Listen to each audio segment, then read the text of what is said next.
ọ̀tọ̀ ni ìfẹ́ àwòdì òkè ìfẹ́ àwádìí tẹ́lẹ̀yẹlé ẹ̀yẹyẹ.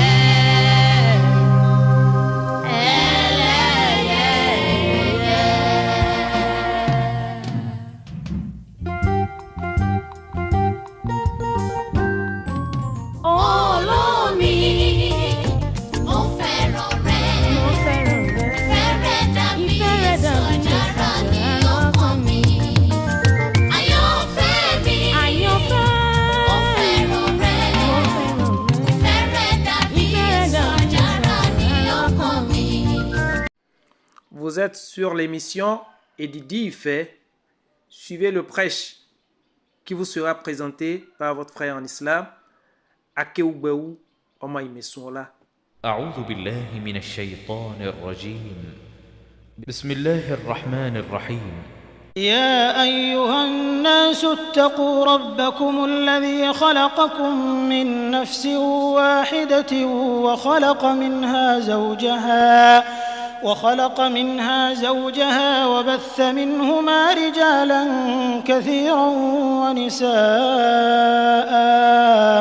واتقوا الله الذي تساءلون به والأرحام إن الله كان عليكم رقيبا وآتوا اليتامى أموالهم ولا تتبدلوا الخبيث بالطيب ولا تأكلوا أموالهم إلى أموالكم إنه كان حوبا كبيرا وإن خفتم ألا تقسطوا في اليتامى فانكحوا ما طاب لكم من النساء مثنى وثلاث ورباع فإن خفتم ألا تعدلوا فواحدة أو ما ملكت أيمانكم ذلك أدنى ألا تعولوا وآتوا النساء صدقاتهن نحلة فإن طبن لكم عن شيء منه نفسا فكلوه هنيئا مريئا. الحمد لله والصلاة والسلام على رسول الله وعلى آله وأصحابه وجميع ما والاه. Pardon. Louange à Allah par essence et par excellence. Louange à Allah par la louange de qui commence tout message. Louange à Allah, le tout miséricordieux, le très miséricordieux. Louange à Allah, l'ubiquiste, l'incommensurable, le digne d'être loué, le digne d'être glorifié, le digne d'être sanctifié, le digne d'être magnifié, l'unique dans sa seigneurie, l'absolu dans sa déité. Oh, qu'il mérite nos actions de grâce, qu'il s'y a l'adoration, maître et seul objet de notre vénération, maître de l'autorité absolue, Seigneur des mondes. Que la paix et la bénédiction absolue et parfaite d'Allah soient sur le meilleur des créatures, l'élu, le maître de la prophétie et du message, le valeureux chef musulman Mohammed, sur ses compagnons et sur tous ceux qui emboîteront leur pas jusqu'au jour du jugement dernier. Que la malédiction et la disgrâce d'Allah soient sur le pire des créatures, le déchu, le futé, qu'Allah nous épargne de ses fourberies et finauderies et ne nous compte pas au nombre de ses compagnons au jour de la résurrection. Chers frères et sœurs en islam, nous abordons la dernière partie du premier thème, la rencontre entre l'homme et la femme, le copinage. Aujourd'hui, nous allons nous entretenir sur le copinage, c'est-à-dire l'amitié entre deux musulmans de sexe opposé en islam, ou la relation entre hommes et femmes avant le mariage en islam. Chers frères et sœurs en islam, honorables fidèles, le copinage entre un homme et une femme de nos jours apparaît comme une amitié ou une relation intime entre deux individus de sexe opposé qui consiste au fait à apprendre à se connaître avant de se marier. Il pourra même conduire aux fiançailles, qui plus est au mariage de ces deux partenaires. En outre, l'islam nous enseigne que deux musulmans de sexe opposé qui ne sont pas mariés ne peuvent se réunir quelque part sans que Satan ne soit leur troisième. Ce hadith du prophète sallallahu alayhi wa sallam nous éclaircit si bien. Je cite, le prophète sallallahu alayhi wa sallam a dit: celui qui croit en Allah et au jour du jugement dernier, qu'il ne reste surtout pas seul à seul avec une femme non accompagnée de son marham, car le troisième est alors Satan. Rapporté par Ahmad d'après Amir ibn Rabi'a. Fin de citation. Le prophète parle ici des hommes, parle ici de l'homme et de la femme qui ne sont pas légalement mariés. Chers frères et sœurs en islam, honorables fidèles, le copinage ainsi défini rime-t-il avec les réalités islamiques? Comment peut-on entrer dans une relation sans passer par le copinage? Comment peut-on tisser cette belle relation qu'est le copinage sans commettre la fornication? Que représente la fornication dans notre religion islamique? Comment pourrait-on associer le copinage ainsi défini aux réalités islamiques sans pour autant enfreindre les injonctions d'Allah et la tradition du prophète sallallahu alayhi wa sallam? Est-il possible d'établir une bonne relation pouvant aboutir au mariage sans passer par le copinage? Voilà, chers frères et sœurs en islam, autant d'interrogations qui réinterpellent vous et moi. Le copinage, dans son noble sens, nous permet d'apprendre à nous connaître avant le mariage. Et il n'y a rien de plus normal, chers frères et sœurs en islam. On peut apprendre à se connaître dans le strict respect des principes de l'autre, dans un respect mutuel, avec une bonne intention. En outre, le copinage peut se faire aussi dans la chasteté, tout en respectant les injonctions d'Allah et la sunna du prophète sallallahu alayhi wa sallam. Un homme qui t'aime et qui veut tisser une relation de longue durée avec toi ne te demandera pas de cesse au début de votre relation. En revanche, une femme qui souhaiterait t'épouser pour le meilleur et pour le pire ne te demandera pas non plus d'argent tout au début de vos relations, même si elle traverse toutes les difficultés de ce monde. Ceci dépend de la bonne intention de chacun des partenaires et de l'amour cordial qui règne entre eux. En termes clairs, le premier et le plus important objectif à atteindre en commençant sa relation par le copinage, c'est en quelque sorte le rapprochement des deux partenaires afin d'instaurer une bonne affinité entre eux, d'établir des projets pour l'avenir et de mieux se connaître. Mais hélas, c'est les intentions malsaines et égoïstes de certains qui vicient et altèrent le noble sens de cette expression qu'est le copinage et le conduisent tout droit dans la dérive. On veut en profiter pour mener une vie de débauche et répandre la fornication et les désordres sur terre. Sinon, comment comprendre que deux personnes qui s'aiment puissent s'entretuer? Comment comprendre que deux individus qui s'aiment puissent s'utiliser comme sacrifice? N'est-ce pas à cause de ce copinage que certaines femmes se retrouvent célibataires avec deux enfants de pères différents à charge sur Facebook? Celles parmi elles qui sont sans enfants ont déjà connu près de 6 à 7 déceptions.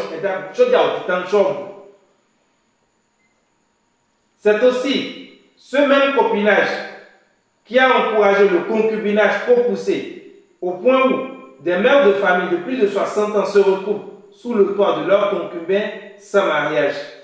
D'autres encore se lancent dans un mariage tardif après de 50 ans ou après la ménopause parce qu'ils veulent aller à la Mecque, ou alors parce que leur fille de 20 ans a eu la chance de rencontrer un homme bien qui lui a proposé un mariage grandiose. Et du coup, la mère se rappellera en ce moment qu'elle ne s'était pas mariée légalement avec le père de l'enfant.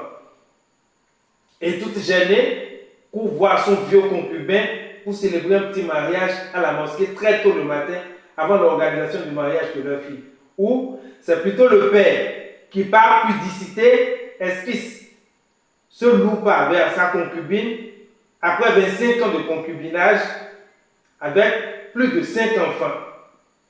Ils n'ont plus célébré ce mariage par crainte d'Allah, chers frères et sœurs en islam, mais plutôt pour échapper à l'ignominie et aux insultes qui pourront les couvrir le jour du mariage de leur enfant. Je peux vous compter 5 à 6 exemples que j'ai personnellement connus et qui se sont produits à ma barre, croyez-moi. C'est toujours ce même copinage, chers frères et sœurs en islam, qui oblige certaines jeunes filles à rompre leur grossesse à l'insu de leurs parents. J'en ai connu qui sont aujourd'hui stériles et qui ne peuvent plus concevoir pour avoir rempli près de 6 à 8 grossesses avant de rencontrer leur mari.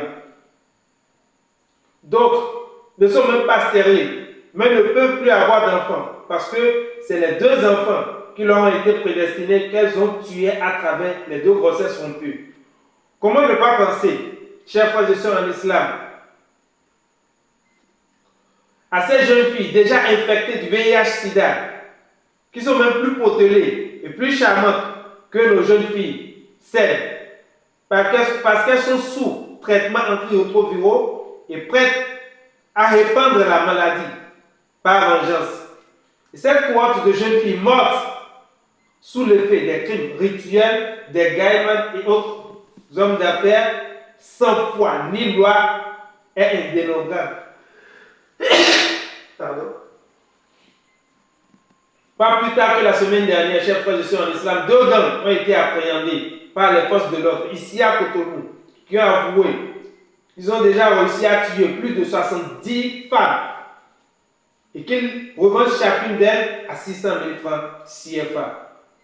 Si on s'était proscrit le copinage de notre vie, comme les avait interdit les livres saints, on n'en serait pas là aujourd'hui, chers frères et sœurs en islam.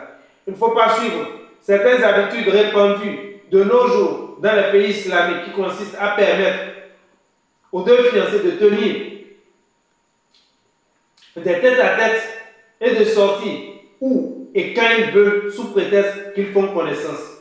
Bien qu'étant des Arabes, ils enfreignent aussi les lois islamiques et les injonctions divines, comme tout autre.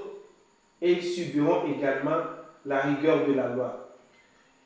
Les plus nobles parmi vous sont les pieux, nous confirme Allah subhanahu wa ta'ala dans le glorieux Coran. Sourate 49, verset 13. Ces actes de copinage ne sont que les résultats du grand et colossal péché qu'il cache en lui, qu'est la fornication. Le sexe est le temple sacré de Dieu. On ne doit pas s'amuser avec. Allah subhanahu wa ta'ala nous dit dans le glorieux Coran. بعد أعوذ بالله من الشيطان الرجيم ولا تقتلوا أولادكم خشية إملاق نحن نرزقهم وإياكم إن قتلهم كان خطأ كبيرا ولا تقربوا الزنا إنه كان فاحشة وساء سبيلا. Allah subhanahu wa ta'ala nous dit dans le glorieux Coran, et ne tuez pas vos enfants par crainte de pauvreté. C'est nous qui attribuons leur subsistance tout comme à vous. Les tuer, c'est vraiment un énorme péché. Et n'approchez point de la fornication. En vérité, c'est une turpitude et quel mauvais chemin. Coran 17, versets 31 et 32.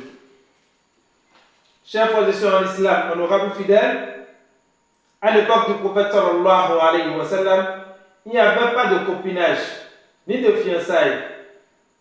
Je vous ai déjà raconté sur cette émission plusieurs histoires d'amour à l'époque du prophète sallallahu alayhi wa sallam, même celle du prophète avec sa première épouse Khadija et sa fille bien-aimée Fatima, qui sont toutes les deux les nobles femmes du paradis. Ce qui était le plus important pour eux, c'est le mariage. Et juste à cause de cette crainte d'Allah, les unions étaient bénies. D'autres ne cherchent même pas à voir la femme avec qui ils veulent se marier avant le mariage. Et c'est le prophète qui les oblige à aller la voir, ne serait-ce qu'une fois, juste parce qu'ils craignent les affres de la fornication. Ce n'est qu'après le mariage que d'autres découvrent leurs épouses. Et pourtant, ces mariages rencontrent l'assentiment d'Allah subhanahu wa ta'ala. Ce hadith du prophète sallallahu alayhi wa sallam nous éclaircit davantage sur ce point.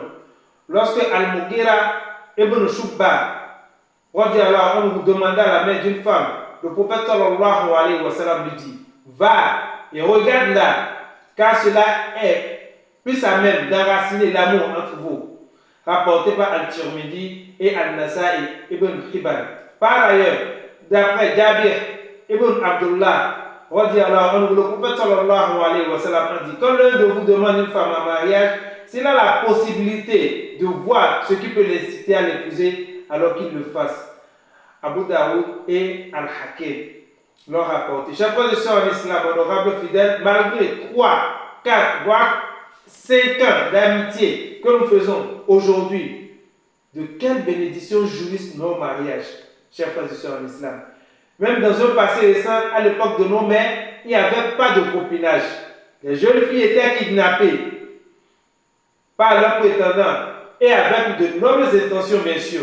Ce n'est qu'après les avoir déflorés ou enceintés que leurs prétendants les relâchent. Mais figurez-vous, la noble intention qui se cache derrière ce kidnapping la noble intention qui se cachait derrière ce kidnapping bénissait le couple et lui octroyait une longue durée de vie, même si cette procédure ne respecte pas les injonctions d'Allah. De nos jours, avec notre fameuse émancipation, quelle est la durée de vie de nos relations? Qui en assume aujourd'hui les conséquences? Nos parents ont bien fait leur temps. Ils ont gardé de bons souvenirs et finissent bien leur bien. Comment voulons-nous assurer la relève, chers frères et sœurs en islam? Dans ce désordre organisé, dans cette inconscience, dans cette bassesse, honorables fidèles, parlons bien. L'heure est grave et il faut le reconnaître. Le modernisme, le copinage, les fiançailles, oui, mais adoptons-les ou pratiquons-les dans leur noble sens, mieux. Pourquoi ne pas penser à islamiser le modernisme? Puisque la religion islamique elle-même est statique. Pourquoi ne pas penser à islamiser le copinage et le fiançailles? Pourquoi ne pas penser à islamiser le copinage et les fiançailles? Puisqu'ils sont incontournables dans tout type de relation aujourd'hui. Chers frères et sœurs en islam, honorables fidèles, je vais vous faire une proposition pour islamiser le copinage ou les fiançailles. L'islam est statique, tandis que le modernisme est dynamique. Du coup, une question se pose donc. Comment insérer le modernisme dans l'islam de façon à ne pas l'éclabousser? Comment pourrions-nous être modernes? Vivre les réalités contemporaines sans pour autant enfreindre les injonctions d'Allah et la sunna du prophète sallallahu alayhi wa sallam dans notre vie de couple. Nous sommes dans un état laïque et la laïcité de notre pays encourage le modernisme de façon arbitraire dans le despotisme. Sinon, comment comprendre que les élections de Miss où nos jeunes filles doivent se promener pratiquement nues devant un parterre de personnalités soient encouragées dans un pays qui se respecte? Pourquoi ces autorités n'encouragent-ils pas l'élection des masters? Depuis quand avez-vous vu un pays organiser l'élection des masters? Et pourtant, nous avons quand même de très beaux garçons dans les pays laïcs qui méritent d'être exaltés. Là n'est même pas le débat aujourd'hui, c'est juste une parenthèse. Chers frères et sœurs en islam, honorables fidèles, de nos jours, nous avons coutume de faire la confusion entre le mariage et la cérémonie du mariage. Vous savez, en islam, il y a une grande différence entre les deux. Le mariage est consommé entre deux partenaires quand le couple respecte déjà ces 4 conditions, à savoir, première condition, le consentement sincère et cordial des deux partenaires. Deuxième condition, la présence des deux beaux-parents ou du père de la fille, en l'occurrence. Troisième condition, la présence d'au moins 2 témoins de chaque côté. Et quatrième condition, le mahroun, c'est-à-dire la dot. Figurez-vous, ces 4 conditions peuvent être réunies dans la stricte sobriété, sans aucun bruit,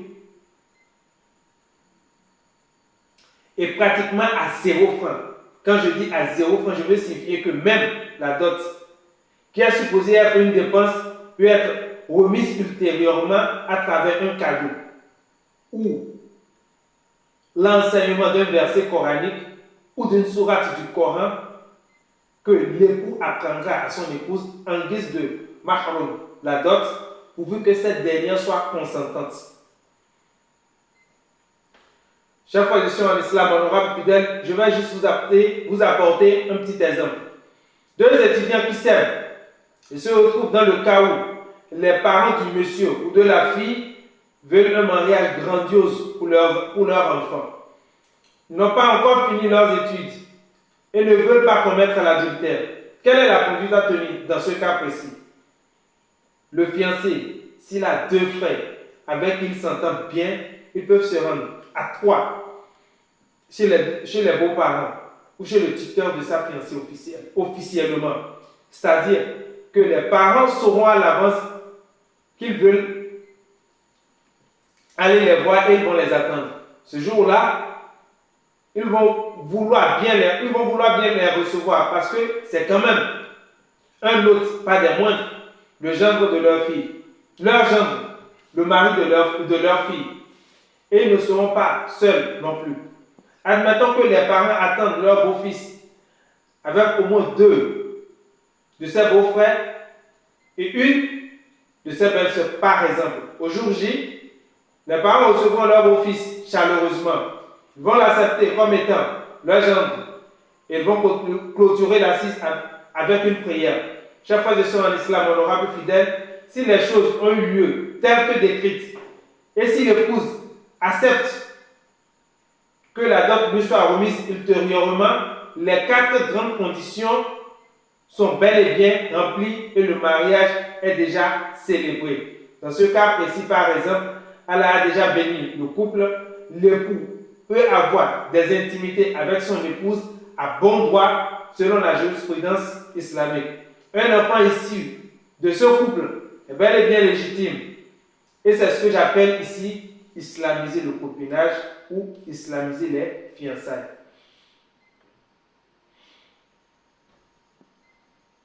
Après la naissance de l'enfant, on pourra donc laisser les coudées franches aux parents d'organiser le mariage comme bon leur semble. La cérémonie du mariage, quant à elle, il s'agit ici de l'organisation du mariage proprement dit, assistée par les invités, les repas de noces, l'habillement extravagant, etc., etc. Les dépenses à effectuer des 2 côtés, etc., etc. Cette organisation officialise au fait l'union entre le couple, témoignée par une avalanche de personnes. La différence entre les deux est que l'un est inclus dans l'autre. On peut faire le premier et le deuxième à la fois. Le premier est à la portée de tout le monde et répond à la poche de tout musulman sans exception, alors que le deuxième est réservé aux personnes huppées. En outre, le premier nous épargne de la fornication, qui est un péché colossal auprès d'Allah. En l'adoptant, on pourrait faire notre amitié ou notre copinage tout en respectant les injonctions d'Allah et la sunna du prophète sallallahu alayhi wa sallam. Et cette procédure nous permet simplement d'islamiser le copinage comme je vous l'ai dit tantôt. Les frères et sœurs en islam, honorables fidèles, j'ai déjà anticipé sur le prochain thème qu'est le mariage en islam, qu'on aura le plaisir de commencer son développement la semaine prochaine si Allah nous prête vie. Cette 17e partie marque donc la fin du premier thème, la rencontre entre l'homme et la femme, le copinage. On n'a pas la prétention de l'avoir développé à votre entière satisfaction, c'est pourquoi toutes vos suggestions sur le premier thème pour mieux aborder le second sont les bienvenues. Chers amis en islam, si vous avez aimé cette vidéo, n'oubliez pas de la liker, de la commenter et de la partager avec vos autres frères. Pensez aussi à vous abonner en cliquant sur la cloche de notification de manière à vous informer sur toutes les autres vidéos publiées sur cette émission et Didi Ife basée sur le mariage en islam. Pour vous enquérir davantage de l'importance de cette émission, allez plutôt sur YouTube, tapez Didi Ife 2023. Il vous affichera la liste détaillée de toutes les autres parties aussi bien en version Yoruba qu'en version française. Cette émission, le mariage en islam, est un débat assez sensible et très délicat et nul ne sera de trop pour apporter sa pierre à l'édifice de cette tâche combien noble et exaltante. C'est pourquoi tous vos apports et suggestions pour mieux la conduire sont les bienvenus.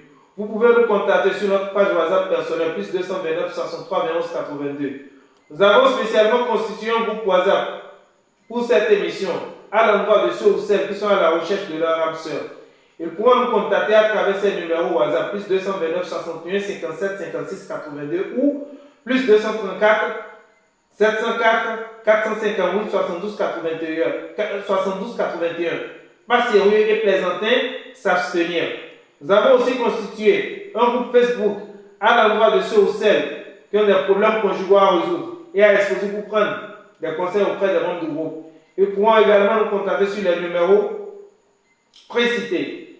Votre cher frère en islam, à qui vous pouvez car nous compte au nombre de ceux qui écoutent sa parole et s'évertuent à la mettre en application de la meilleure manière. Qu'il nous compte au nombre de ceux qu'il préfère, qu'il a choisi, qu'il guide sur le droit chemin, ceux auxquels il inspire de l'invoquer pour qu'il ne l'oublie pas, ceux dont il fait ses élus pour qu'il n'adore rien que lui seul. Qu'à la face que la fin de notre vie soit la plus heureuse, l'issue de nos actes la plus fructueuse et nous réserve une bonne place dans les hautes sphères du paradis sans fin.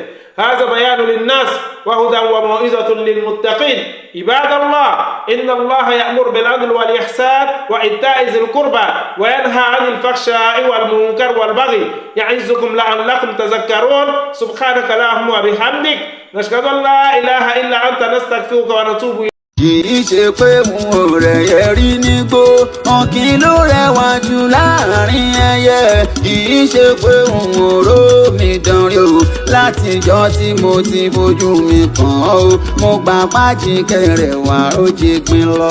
Oríṣiríṣi igi níbẹ̀ lóko, ká tó figi ọmọ gbẹ́gbẹ́dù. Oríṣi ọkùnrin níbẹ̀ níta, mo ti rí kúkúrú, mo ti rí gíga.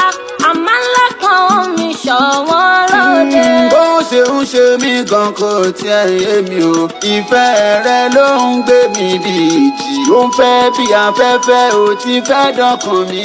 Bí n bá ń bẹ̀ nígbò máa súré wálé tó Rájíkẹ́ lẹ́tùú.